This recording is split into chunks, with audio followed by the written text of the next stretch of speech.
प्रकरण चल रहा है 228वीं गाथा में कि सात भय से रहित है इसलिए निशंक है और निशंक है इसलिए निर्भय। यहाँ पे निशंक का अर्थ निर्भय किया है। समनभद्र आचार्य देव के रत्नकंडक जी में देखेंगे तो वहाँ निशंक का अर्थ निसंदेह किया है। शंका होना मतलब संदेह होना और निशंक होना मतलब शंका नहीं होना मतलब निसंदेह होना। तो निसंदेह क्यों कहा? तो वहाँ पे निसंदेह का अर्थ करते हुए कहा कि जिनको देव गुरु धर्म, सात तत्व, आत्मा परमात्मा या स्व पर आदि में संदेह नहीं होता है वह निसंदेह, और ऐसे निसंदेह वाले जीव निशंकित होते। निशंकित क्या है? तो सम्यक दृष्टि को जो 8 मूल गुण होते हैं उसमें एक महत्वपूर्ण गुण है, पहला गुण है कि उसको शंका नहीं होती। तो यहाँ पे जैसे आचार्य देव की अभी टीका पढ़ेंगे तो उसमें तो सात भय से रहित वाला कहाँ है? तो किसी को प्रश्न होगा अमृतचंद्र देव को लगता नहीं क्या ऐसा कि निशंकित मतलब सात भय से रहित? तो ज्ञानी जीव कहते हैं, अमृतचंद्र देव कहेंगे हमें भी ऐसा लगता है, बट हम अलग से 6 कलश लिख देंगे कि जिस 6 कलशों में ये लोग परलोक आदि से भय से रहित ज्ञानी जीव होते हैं, सम्यक दृष्टि होते, इसकी चर्चा चलने वाली है। जयचंद जी साहब के कल भावार्थ पढ़ा था, उसमें मुमकिन ये शब्द था, सॉरी वहाँ संभावना ये शब्द था। तो संभावना का ऐसा क्यों कहा है? तो संभावना का सामान्य अर्थ इतना ही है, संभावना का अगर डिक्शनरी में अर्थ देखते तो मुमकिन है, पॉसिबल, कि चौथे गुण स्थान में घर गृहस्थी में रहते हुए भी, व्यापार धंधा करते हुए भी, आरंभ त्याग, आरंभ हिंसा, उद्योगी हिंसा, विरोधी हिंसा करते हुए भी चौथे गुण स्थान वाला सम्यक दृष्टि सात भय से रहित होता है। हो सकता है, होता है, हो सकता है नहीं, होता है। संभावना का अर्थ मुमकिन है, ऐसा हो सकता है क्योंकि उसकी अंतरंग परिणति ऐसी निशंक हो गई है, निर्भय हो गई है।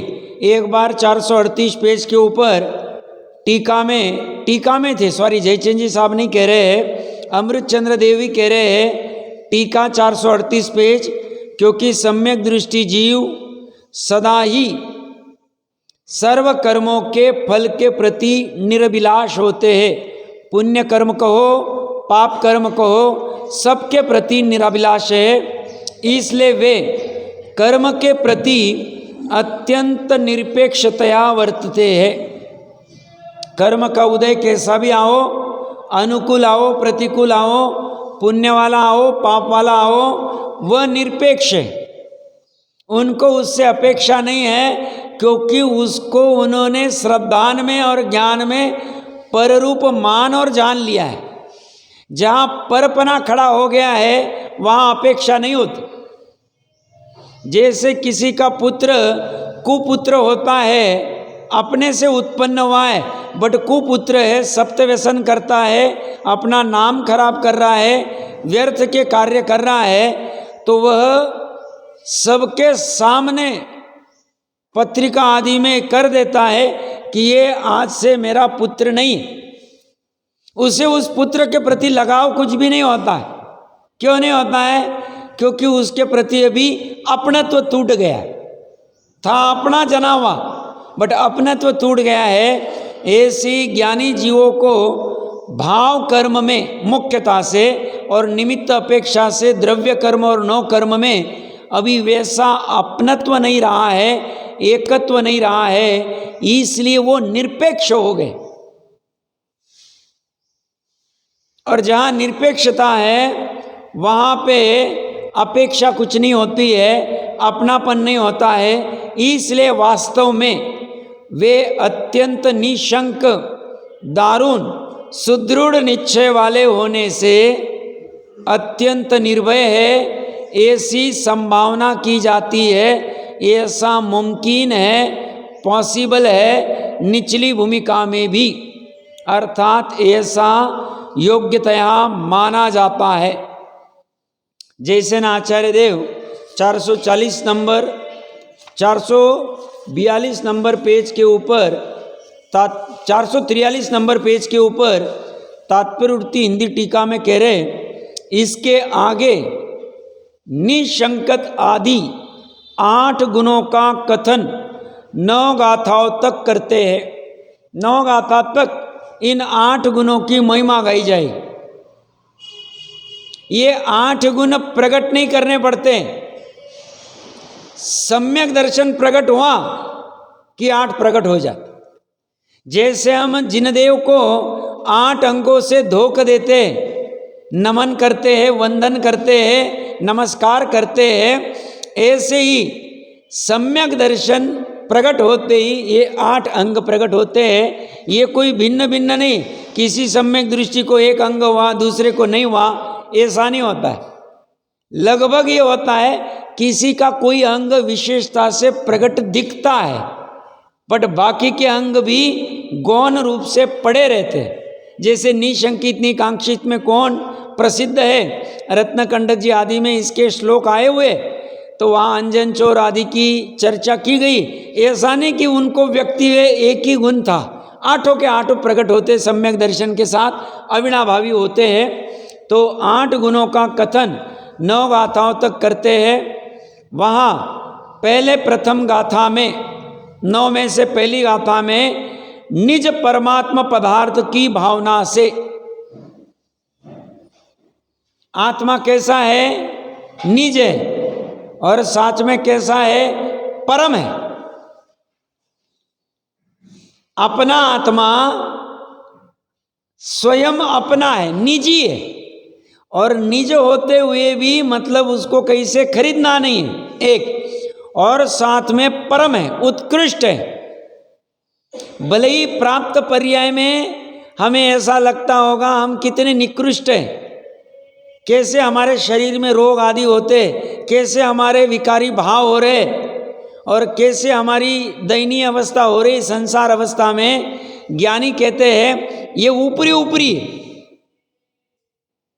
अंदर तरफ झांकेंगे तो ये परम है, उत्कृष्ट है और निजी है।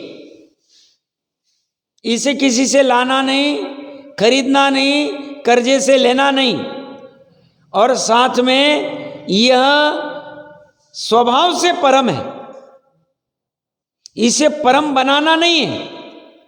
पर्याय को भले ही परंपरा प्रकट करना बाकी है, बट जो स्वभाव ध्रुव है वह परम ही है। परम था इसलिए परम है और परम रहेगा, और स्वयं परम है इसलिए पर्याय को भी परम कर पाता है। और पर्याय को परम करना यही पुरुषार्थ। पुरुषार्थ क्या है? पर्याय अपने आप परम हो नहीं जाती है, पर्याय परमात्मा स्वयं से नहीं होती, बुद्धि पूर्वक भावना पूर्वक उसे परम किया जाता है। इसको परम करना नहीं, और इसको परम होना है, क्योंकि इसे परम हुए बिना सुख होगा नहीं। परम हुए बिना ये सच्चा सुखी होगी नहीं, हुई नहीं, और कभी होगी नहीं। जिस जीव को सच्चा सुख चाहिए उसने इस पर्याय को परम कैसे करते हैं ये कला सीखनी चाहिए। और पर्याय को परम करना, पर्याय में परमपना प्रकट करना, यही धर्म है। धर्म क्या? दान व्रतशील तो उपचार के धर्म, शुभ भाव उपचार के धर्म। शुभ भाव अपना परम आत्मा नहीं, क्योंकि शुभ भाव जो उत्पन्न होते पर्याय में वो स्वभाव के लक्ष्य से नहीं होते, शुभ भाव पर के लक्ष्य से होते। शुभ भाव जब जब उत्पन्न होगा, सामने पंच परमेष्टि होंगे या कोई व्यक्ति होगा जिसको हम दान दे रहे हैं, या आहार आदि का त्याग करने के जो अनशन आदि तप के भाव है, मुनि व्रत है, श्रावक व्रत है, वहाँ कुछ ना कुछ क्रियाओं का साथ जुड़ान होता है, पर के साथ जुड़ान होता है। पर के साथ जहाँ जुड़ान है वहाँ परमपना नहीं। परमपना कब होगा? जब म होगा। वह म मतलब मैं मतलब स्वभाव।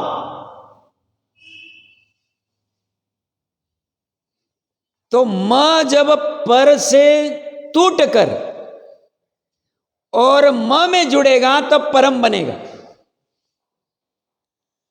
परमात्मा बनने की कितनी सीधी विधि है, सरल विधि, कठिन नहीं।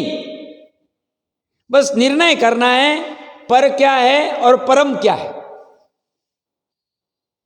क्या कह रहे हैं? पर और परम में बस एक म का फर्क है।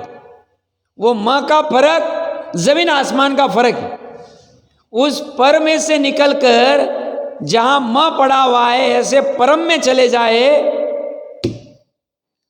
तो अनंत संसार खत्म। क्या कह रहे हैं? अनंत संसार नाश करने की विधि क्या साहब? धर्म करने की विधि क्या साहब?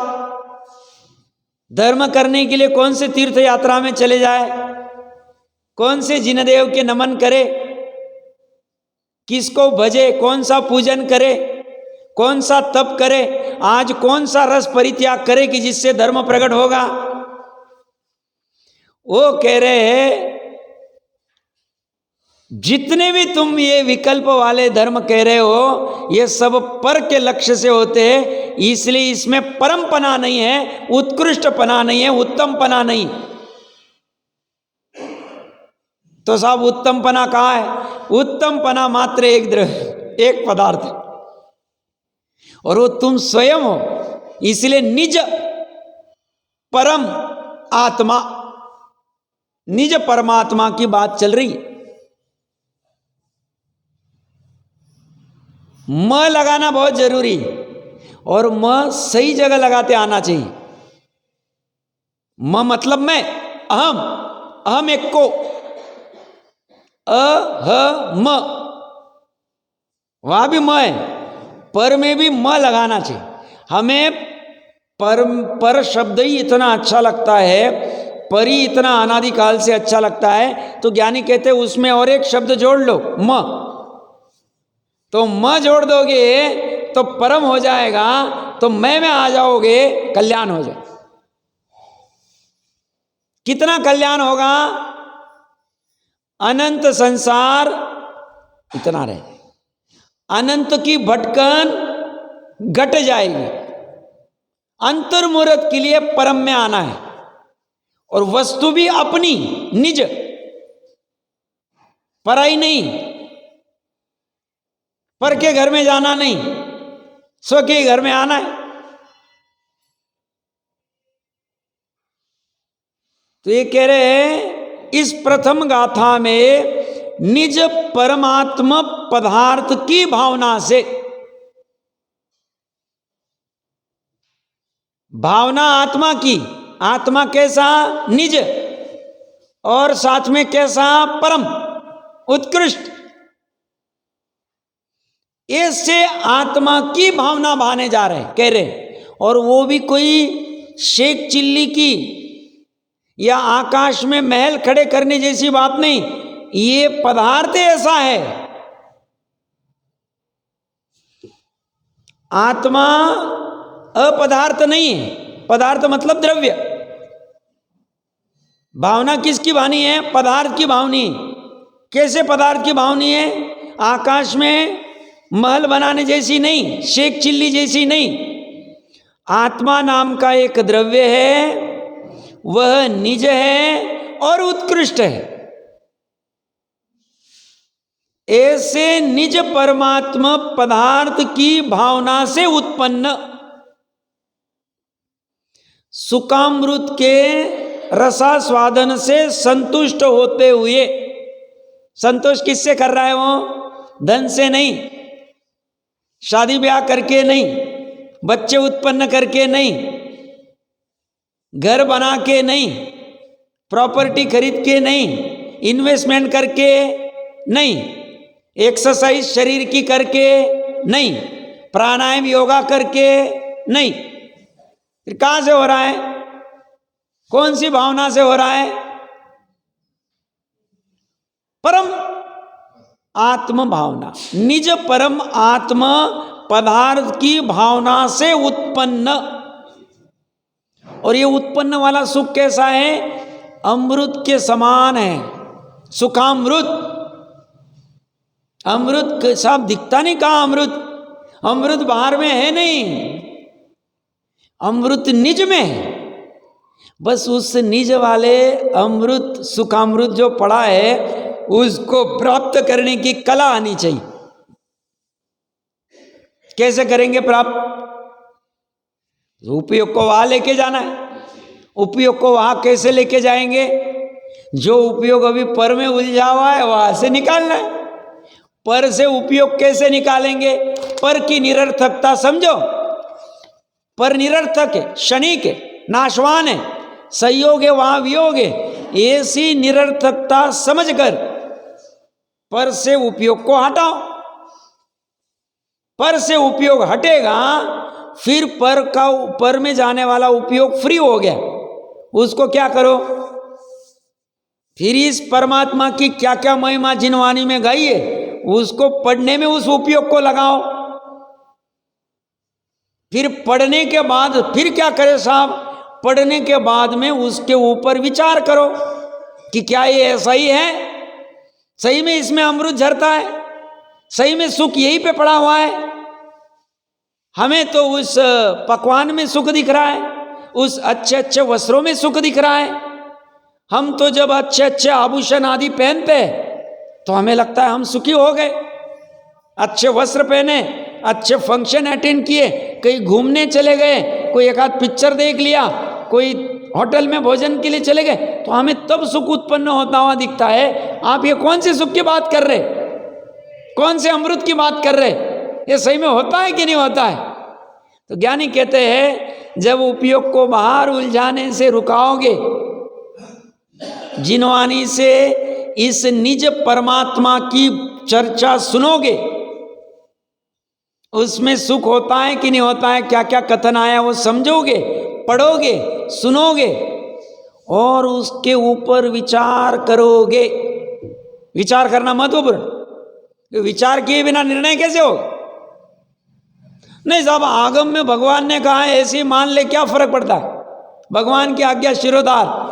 उससे वैसी प्रतीति नहीं होगी जैसी प्रतीति विचार पूर्वक परीक्षा पूर्वक होगी। परीक्षा कहां करनी? प्रयोजनभूत में करनी।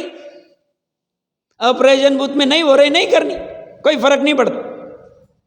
प्रयोजनभूत की परीक्षा करके वो जब निज परमात्मा का निर्णय हो जाएगा तब ख्याल में आएगा आगम में जो कहा था सही कह रहे थे, ये निज परमात्मा की भावना से ही सुखामृत उत्पन्न होता है।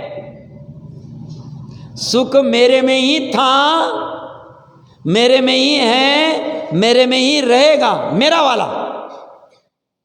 भ्रम से मुझे ऐसा लग रहा था कि परद्रव्य में सुख है और इसलिए मैंने अनंत काल खत्म कर दिया। बट कोई बाधा नहीं, अब जो भूतकाल गया है उसे कुछ कर नहीं सकता हूं। वर्तमान काल को और भविष्य काल को तो मैं सुधार सक ही सकता हूं। तो सच्चा सुख जहां है वहां चले जाओ। जाना क्या है? मैं ही वो हूं। जाना वाना कहीं नहीं, कोई घूमना नहीं। आगे वाले कलश में तो अमृत चंद्र देव गजब करने वाले। मेरा लोक कौन सा? चैतन्य लोक, उसके अलावा मेरा कोई लोक नहीं। अब ये चैतन्य लोक क्या है वो चर्चा जब आएगी तब करेंगे। तो सही में अगर अमृत चाहिए तो अपने पास ही पड़ा है। और विशेषता क्या है देखिए, फ्री ऑफ कॉस्ट। या माचिस की तिल्ली भी लेने जाए, माचिस की पेटी, तो अभी 2 रुपए के 5 रुपए कितना हुआ मुझे पता नहीं, जो भी कुछ उसकी प्राइस होगी, उसके लिए भी 5 रुपए लगते। अभी तो पानी जो नदी में नॉर्मल बह रहा है, बोतल में पानी लेने जाओ तो 10, 15, 20 रुपए लग जाते हैं उसको, पानी जो फ्री वस्तु। पहले दूध इतना अच्छे से होता था, छाछ आदि दूध वाला आदमी ऐसे ही दे देता, लेके जाओ भैया, उसके क्या पैसे। अभी तो बटर मिल्क के भी पैसे देने पड़ते, छाछ के भी पैसे देने पड़ते। अब वो बख्शा बख्श की चर्चा में नहीं जाएंगे। और ये वाला सुखामृत कैसा है?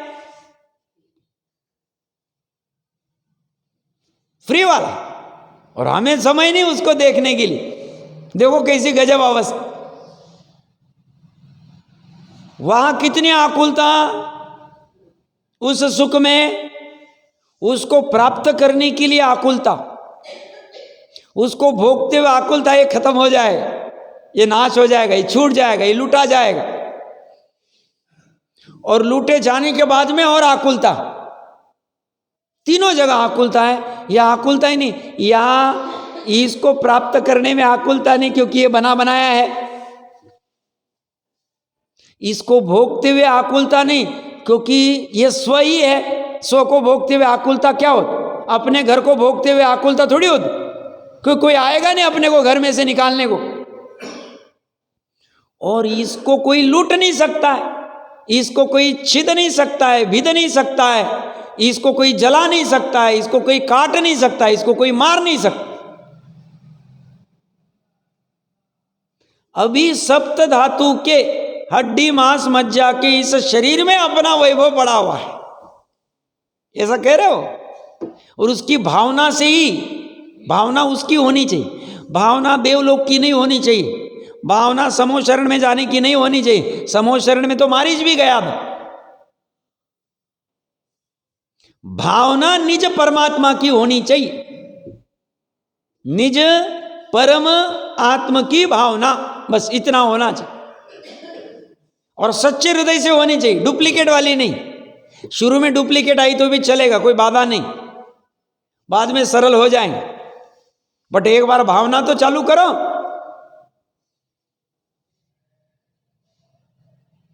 भावना में अगर मात्र धन है, शरीर है, परिवार है, घर है, प्रॉपर्टी है, इन्वेस्टमेंट है, तो आत्मा कहाँ है? आत्मा तो कोई लिस्ट में दिख ही नहीं रहा है।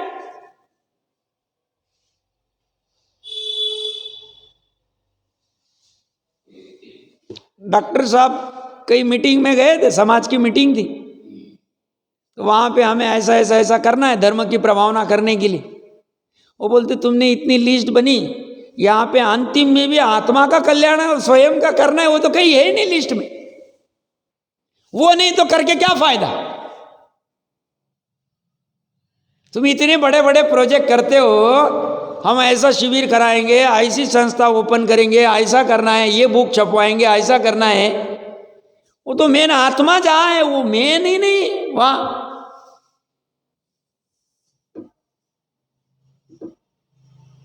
तो ये कह रहे हैं निज परमात्मा पदार्थ की भावना से उत्पन्न ये सुखामृत मात्र निज परमात्मा से ही उत्पन्न होता है, उसकी भावना से उत्पन्न होता है। आज तक जितने अनंत जीवों का उत्पन्न हुआ सुखामृत, वो इसी की भावना से हुआ है, इसी के लक्ष्य से हुआ है, इसी के प्राप्ति से हुआ है। और जितनों के नहीं हुआ है, इस निज परमात्मा की भावना न करने की वजह से नहीं हुआ है। और जिसे भी सुखामृत प्रकट करना है, प्राप्त करना है, उसे निज परमात्मा की भावना ही करनी चाहिए और कुछ नहीं करना चाहिए।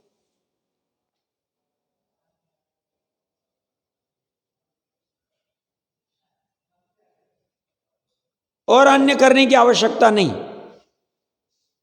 जरूरत ही नहीं।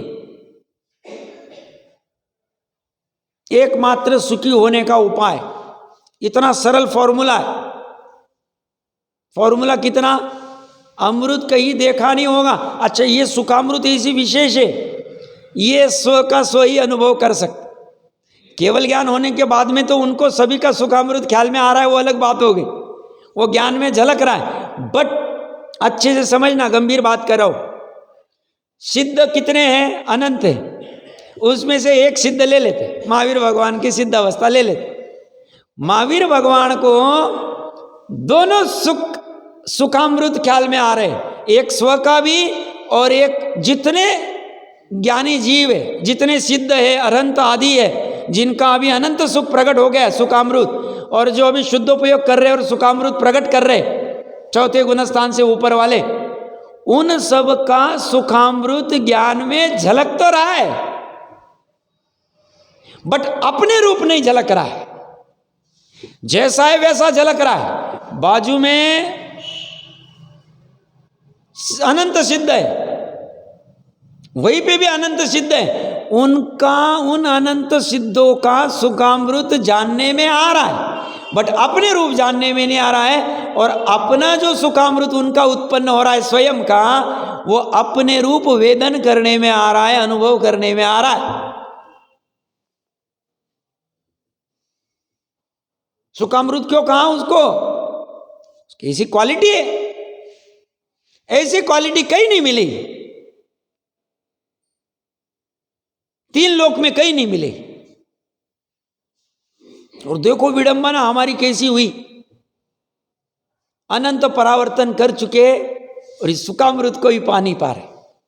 वो कह रहे कितना इजी फॉर्मूला, कितनी महिमा कराई, कितनी कृपा कराई समय सार जी और अन्य सभी ग्रंथों ने, जो निज निधि निज में बताई, निज वैभव निज परम पदार्थ बताया।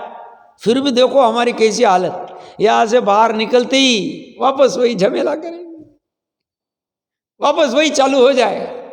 अरे भागना है, अरे वो उधर लेट हो गया 10 मिनट, आज पंडित जी को ध्यान में नहीं आया, 10 मिनट ज़्यादा ले लिया उन्होंने प्रवचन, वो ग्राहक चला गया होगा, पैसा चला गया होगा, अरे अरे अरे क्या हो गया, क्या कर रहा है, कब से परेशान है, अनंत काल ऐसी बीत गए, अभी भी ये थोड़ा सा रुकना नहीं चाह रहा है, थोड़ा गंभीर नहीं होना चाह रहा है, थोड़ी सूक्ष्म और तीक्ष्ण दृष्टि नहीं करना चाह रहा है। देखो कैसी हालत है इसकी,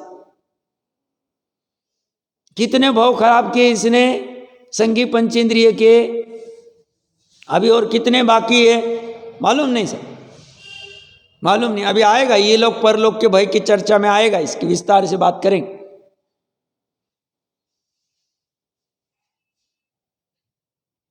समाधान एक ही है, और यही गजब है, इसके लिए अनंत जीव न्योछावर हो गए, ये वस्तु स्वरूप को समझ। इसीलिए इस जिन धर्म की इतनी महिमा आती है, जो निज परम आत्मा को बताता है और उससे सुखामृत कैसे प्रकट होता है, उसकी कला क्या है वो सिखाता, शॉर्ट टर्म नहीं देता है। तुम कहीं कोने में जाके बैठो और तुम इधर मन के ऊपर, इधर तुम कंसंट्रेट करो, नाक के ऊपर करो, कान के ऊपर करो, ऐसे फालतूगिरी के नहीं करता।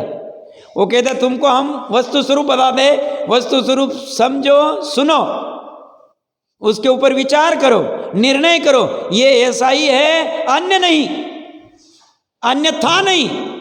इसका निर्णय हो जाएगा, अपने आप तुम्हारा ध्यान हो जाएगा, तुम्हें नाक के ऊपर इधर उधर किधर भी देखने की जरूरत नहीं पड़ी, ध्यान करने के क्लासेस करने की जरूरत नहीं, क्योंकि ध्यान के क्लासेस नहीं होते, ज्ञान के क्लासेस होते हैं। ज्ञान किसकी चल रही है? ज्ञायक की चर्चा चल रही है।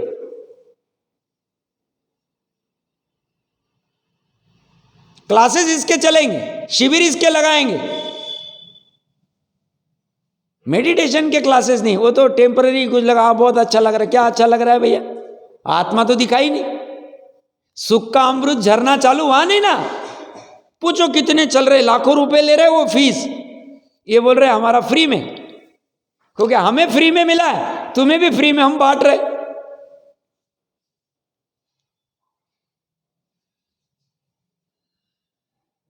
तो इस निज परमात्मा पदार्थ की भावना से उत्पन्न सुखामृत के रसास्वादन से संतुष्ट होते हुए, ये रसास्वादन अगर सही मायने में मिल जावे, निश्चय से, व्यवहार से नहीं, कथन मात्र नहीं, मैं शुद्ध हूँ सिद्ध समान हूँ वो वाले नहीं, वो तो बेकार है।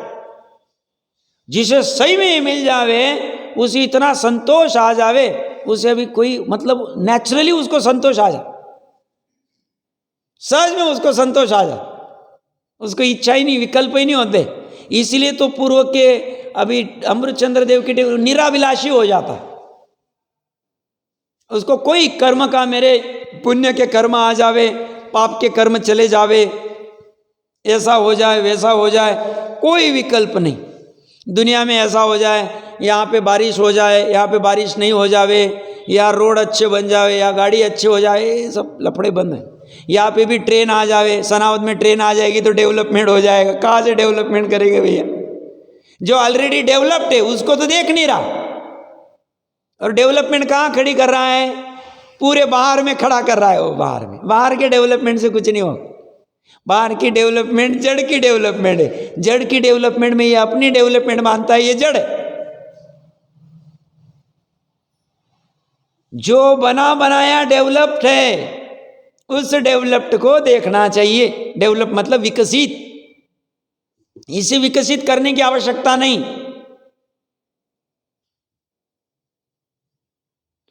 तो ये रसास्वादन से संतुष्ट होते हुए सम्यक दृष्टि घोर उपसर्ग होने पर भी अब उसे क्या चिंता?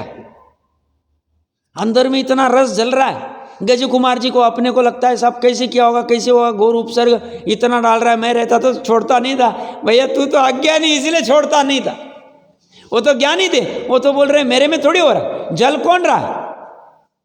अंगारे किस पे लग रहे? आत्मा तो अमूर्तिक है, अंगारे तो मूर्तिक है।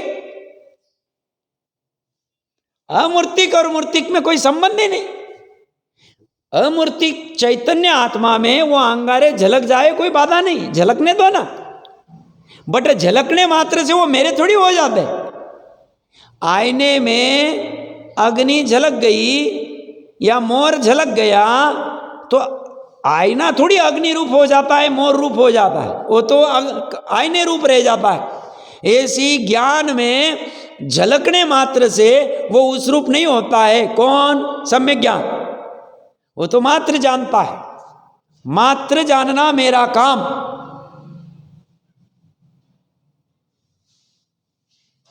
अब ये कला आनी चाहिए। ये कला कब आएगी? जब मोह को उखाड़ेंगे। तो कैसे उखाड़ेंगे? निर्मूल से, मूल से। मोह किसने बनाया? निकालेगा कौन? उपादान किसका? मोह का उपादान स्वयं। मोह को नाश करने वाला भी स्वयं ही है, पर कुछ नहीं कर सकता। पर खड़ा होना है तो खड़ा हो जाए वह निमित्त रूप में। बट स्वयं ने उत्पन्न किया हुआ है मोह, स्वयं को ही निर्मूल करना पड़ेगा। क्योंकि मोह अंधकार महाभयानक। इस मोह अंधकार ने भूतकाल में अनंत परावर्तन कराए, और जब तक ये मोह अंधकार नाश नहीं होगा, और कितने परावर्तन होने वाले पता नहीं चल। केवली को जाके पूछना पड़ेगा, या तो उनके भामंडल में अपने को एक ही भाव दिखे तो समझ जाना भाई जल्दी से काम होने वाला है। और वहां पे 3 भाव दिख रहे, मालूम नहीं अभी कब गारंटी कौन से अभी कितने भाव होने वाले पता नहीं। क्योंकि भूतकाल के 3 भाव, भविष्य के 3 और वर्तमान का 1, 7 भाव दिख। श्रेणी को श्रावकोत्तम था, उसको भामंडल में दिखाने होगा मैं आत्महत्या करने वाला हूं। फिर भी वो रोक नहीं पाया, क्योंकि आत्महत्या करने की शरीर की क्रिया का कर्ता शरीर है। आत्मा के उस समय में चारित्र गुण का विकार हुआ होगा, बट श्रद्धा और ज्ञान गुण में कुछ नहीं हुआ।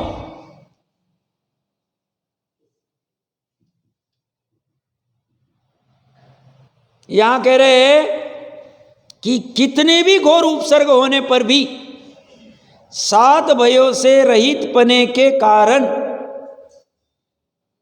7 भय से वो रहित होने के कारण निर्विकार स्वानुभव स्वरूप स्वस्वभाव को नहीं छोड़ते हैं, ऐसा कहते हैं। वो अपने स्वभाव को छोड़ते नहीं। अपना स्वभाव त्रिकाली, ध्रुव, ज्ञानमय, चैतन्यमय, आनंदमय, सुखमय, इतना लुभ गए वो कि वह चिपक ही जाती, श्रद्धा वह चिपक जाती। शाही वाली तो चिपक गई, औपचारिक वाली तो भी आ सकती, थोड़ी सी गड़बड़ है। शाही शमिक वाले में चलमल आघाड़ हो सकता है, बट उससे भी काम चल जाएगा, क्योंकि शाही शमिक हो गया तो अनंत संसार नहीं, ये नक्की।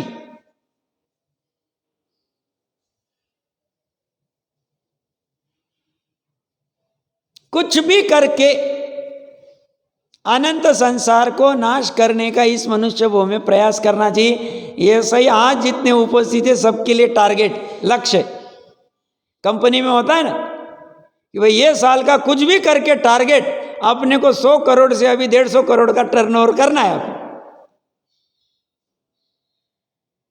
तो अपने लिए एक ही टारगेट है, होना चाहिए। बाकी के टारगेट नहीं करे तो चलेगा, बाकी के लिस्ट नहीं भी बनाई, भूल भी गए, नुकसान हो गया, नहीं हुआ, चलेगा, कोई फर्क नहीं पड़ेगा। विश्व में कुछ फर्क नहीं पड़ता है, हमारे भ्रम में फर्क पड़ता है, उसको हम कुछ नहीं कर सकते। टारगेट एक ही होना चाहिए। तो ये उसको कह रहे हैं 7 उपसर्ग कैसे भी हो जाए, फिर वो पांडव के ऊपर हो किसी के ऊपर, पुण्य का भी उपसर्ग होता है। पुण्य का उपसर्ग कैसे होता है? वासुदेव है, जीवनधर है, धन्य कुमार है, और बाकी के भी बहुत सारे महापुरुष। जहाँ जहाँ जा रहा है पुण्य का उपसर्ग चल रहा है। कोई बोल रहा है साहब हमें तो निकलने के भाव हो रहे, ओ भरत जी आदि है पुण्य के उपसर्ग में, साहब ये आपकी पटरानी, साहब ये आपका चक्र रत्न, साहब ये आपका ये लो। अब ये भी उपसर्ग, इसको भी उपसर्ग मानते हो, उसको अच्छा नहीं मानते। अच्छा मानते तो ज्ञानी नहीं। कामदेव के शरीर को अच्छा मानने लग जावे तो चमड़ी वाले हो गए, और ये तो ज्ञान वाले हैं। ज्ञान वाले चमड़ी वाला नहीं हो सकता, चमड़ी वाला ज्ञान वाला नहीं हो सकता, तो उसको तो माने ही नहीं हो। पुण्य उपसर्ग कर रहा है, क्या कर रहा है? ऑफर लाके दे रहा है, जहां जाए वहां जाए, जहां जाए वहां जा रहा है, तो सब सामने से ही खड़ा हो रहा है। तो ऐसे उपसर्ग होने पर भी उनको ऐसा कोई भय नहीं होता है, और स्व स्वभाव को नहीं छोड़ते, ऐसा कहते हैं। और सम्मादिट्ठी जीवानी शंका होती, सम्यक दृष्टि जीव शुद्ध बुद्ध एक स्वभाव निर्दोष परमात्मा का आराधन करते हुए होने से निशंक होते हैं। निशंक कौन है? जीव है। कौन सा जीव है? सम्यक दृष्टि जीव है। सम्यक दृष्टि जीव क्यों ऐसा निशंक है? तो आराधना करने से। आराधना किसकी कर रहे हैं? तो परमात्मा की। परमात्मा की तो चर्चा कर दी, और विशेषण क्या है यहां? निर्दोष है, निर्दोष। अभी दोष चल रहे हैं, अभी कितने हमारे परिवार में इधर उधर कितने झगड़े होते हैं, कितना क्रोध होता है, कितना लोभ होता है, कितनी मायाचारी चलती है, छल चलता है। हम करते हैं ना, रात दिन चलते हैं हमारे। अभी यहाँ से निकलेंगे चालू हो जाएंगे, ये छल करना, कपट करना, मान करना, हाँ ये बताए कौन है, देख लेता हूँ मैं भी वो। यहाँ रति अरति भय शोक डर सब लगे हुए, यहाँ से बाहर निकलो। यहाँ थोड़ा सा सेफ है। सेफ क्यों है? समो शरण है ऊपर। ऊपर मतलब ये पूरा समो शरण ही, इसलिए यहाँ थोड़ा सा ठीक रहता है। बाहर जाए तो मानसिक रुग्ण बनने के काम है, सब तांडव चल रहा है। तो बाहर जाते वक्त इतने सारे दोष उत्पन्न हो रहे हैं, हिंसा के दोष। अभी जाते ही हिंसा करेंगे, सब्जी रोटी बनानी हिंसा करनी पड़ी, अग्निकाय आदि। अच्छा है, मैं ऐसा नहीं कर रहा हूं, बट भूमि के अनुसार जो चलता है चलेगा। अब उसमें कोई अज्ञानी है, विवेक नहीं लगाता है, सप्रतिष्ठित अप्रतिष्ठित बक्ष अबक्ष, तो उसकी प्रॉब्लम है, वो डूबेगा उस अज्ञान से। बट भक्ष में भी हिंसा तो होती, हिंसा होगी, झूठ भी बोलना पड़ता है, चोरी भी होती है, परिग्रह भी हो रहा है, अब्रह्म भी हो रहे हैं, बाकी के सब चल रहे, पाप तो सभी चल रहे, विकथाएं चल रही है। बैठे बैठे मूड में आ गए, किसी का चालू कर दिया तो वे कथा करते ही जा रहे, श्री कथा, देश कथा, राज कथा, देश में कितना डेवलपमेंट हो रहा है साहब। 11 नंबर पे से हम अभी 3 नंबर पे आ जाएंगे, इकोनॉमी हमारी कितनी डेवलपमेंट। तो ये सब भी कथा, ये सब दोष होते हुए भी वो कह रहा है वो तो निर्दोष है। कैसे निर्दोष? अब इस निर्दोष वस्तु को, निर्दोष द्रव्य को, निर्दोष पदार्थ को जानना, मानना, लीन होना, यही धर्म। इस निर्दोष पदार्थ को यथार्थ जानना, और यही साइंस है, यही खोज है, और यही वितराग विज्ञान है। और इसी वितराग विज्ञान पे अन्य मती भी लट्टू है, समझदार वाला। वो कहता है ऐसा साइंस हमारे 363 मत में नहीं, ऐसा हमारी लौकिक पढ़ाई में नहीं। प्रोफेसर साहब को पता ही होगा, लौकिक पढ़ाई में आता ही नहीं निर्दोष वाली वस्तु का कथन ही नहीं। और महिमा किसको आ रही है? हम देखो कैसे मूड है। कलेक्टर हो गया साहब, क्या क्या कलेक्टर हो गया उसने, सब सीए हो गया, इंजीनियर हो गया, डॉक्टर हो गया, सब उसका 2 करोड़ का पगार है। क्या करेगा 2 करोड़ का पगार? उसे इस निर्दोष वस्तु की खबर नहीं है, काम नहीं उसे। निर्दोष वस्तु की खबर होनी चाहिए। और जिसे निर्दोष वस्तु की खबर है और खाने के लाले बागचंद जी आदि, भूधरदास जी, टोडरमल जी, उनको निर्दोष वस्तु की खबर है, कल्याण हो गया उनका। और जिसे निर्दोष वस्तु की खबर नहीं, इतनी डिग्रियां, सर्टिफिकेट, मेडल सब खड़े, सब धूल है, मिट्टी है, नाशवान है, जड़ है।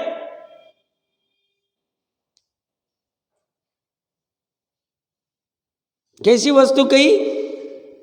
निर्दोष। पकड़ में आ रही है? कभी ऐसा लग रहा है? अभी तुरंत हमारे ये पर्याय वाले दोष जाएंगे नहीं, बट डंके की चोट ऐसा निर्णय होना चाहिए हमारी पर्याय में, क्या ये कह रहे बात तो सही है, निर्दोष वस्तु मेरे में ऐसी कोई हो सकती है जिसकी वजह से मेरी दोषवान पर्याय भी निर्दोष हो जाएगी, और मुझे उस निर्दोष वस्तु का खोज करनी है, जानना है, निर्णय करना है, लक्ष्य करना है। उसके प्राप्ति के लिए जो कुछ करना पड़े मैं करने को तैयार हूं, जो कुछ करना पड़े, क्योंकि मुझे दोष रहित होना है। क्या कह रहे? इस निर्दोष वस्तु को प्राप्त करने के लिए 6 खंड छोड़ना पड़ेगा, छोड़ देंगे। इस निर्दोष वस्तु को प्राप्त करने के लिए हमें बाह्य में हमारी क्रिया सुधारनी पड़ेगी, सुधार देंगे। सदाचार आना चाहिए, जीवन में आ जाएगा। जो करना पड़ेगा हम सब करेंगे, क्योंकि वस्तु ऐसी, वस्तु निज है, परम है, सुख का अमृत देने वाली है और निर्दोष। जयचंद जी साहब ने, जयसेन आचार्य देव ने गजब के विशेषण दिए, गजब के विशेषण पूरी समय सारजी में ही उनकी टीका में। अमृत चंद्र देव ने दृष्टांत आदि गजब के देके, और साथ में व्यवहार नहीं का पक्ष जहाँ जैसी होगी भूमिका अनुसार खोल के और खोलाई है। और जैसे ना आचार्य देव ने और उस पे सोने पे सुहागा कर दिया, उसको निश्चय व्यवहार का कथन करके, और हर जगह पे शुद्ध आत्मा भावना को नचाया, हर जगह आत्मा की भावना, उसको ऊर्ध्व रखा, उस निर्दोष वस्तु को ऊर्ध्व रखा है। मैं तो बहुत बार कहता हूं, इस निर्दोष वस्तु को प्राप्त करने के लिए कोई भी प्रयोगशाला की जरूरत नहीं। इसकी प्रयोगशाला में मात्र एक ज्ञान साधन बोध, और कुछ नहीं चाहिए। श्रद्धा भी नहीं चाहिए, चरित्र भी नहीं चाहिए, और कुछ नहीं चाहिए। ज्ञान साधन इस निर्दोष वस्तु को ढूंढ सकता है, उसमें इतनी सामर्थ्य पड़ी हुई। अनंतों ने ढूंढा है, और अनंत जीवों को, जिन्होंने इस निर्दोष वस्तु को, जैसी उनको खबर पड़ गई, कि हाँ ये मैं निर्दोष वस्तु मेरे में ही है और ये निर्दोष वस्तु से ही मेरा कल्याण होने वाला है, उनके फटाफट बाकी के सब छूट जाते और अनंत भव से उपार्जित, अनेकों भव में उपार्जित भूतकाल के कर्म खटाखट खत्म हो गया, अंत कोड़ा कोड़ी हो जाते, सब खत्म हो जाते। कितना काल लगा नाश करने में, जमा करने में कोड़ा कोड़ी सागरोपम लग गए होंगे और उसको धूल की तरफ मिट जाते, वो कर्म फटाफट अपने छोड़ देते।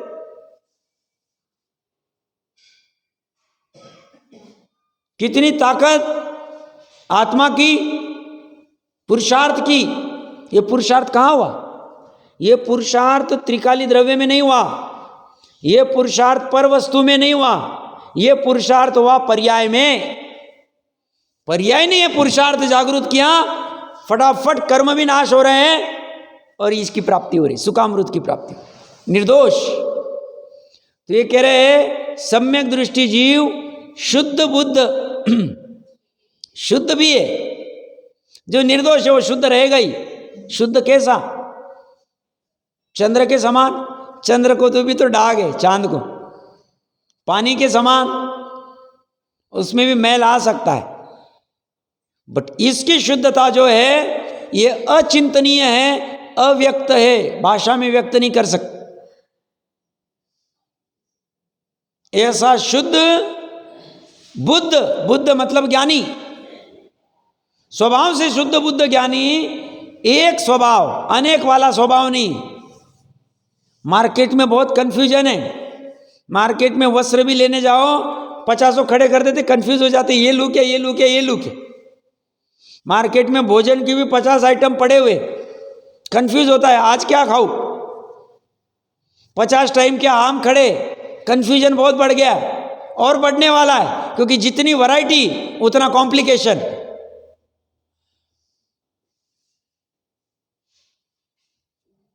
यहां पे एक ही स्वभाव है, बोलते यार कॉम्प्लिकेशन नहीं, बहुत सिंपल काम। 3 लोक में ये एक स्वभाव है जो शुद्ध है, बुद्ध है, निर्दोष है, परमात्मा है। इसकी आराधना करते हुए होने से निशंक है। श्रद्धा इसकी निरंतर आराधना करती है, इसलिए निशंक है। आज का समय तो आ गया है, बच्चे बीच की चर्चा करके फिर 6 कलशों में 7 प्रकार के भय की चर्चा करेंगे अमृतचंद्र देव। उसमें ये लोक और परलोक ये एक कलश में करने वाले, फिर आगे की गाथा चलेगी।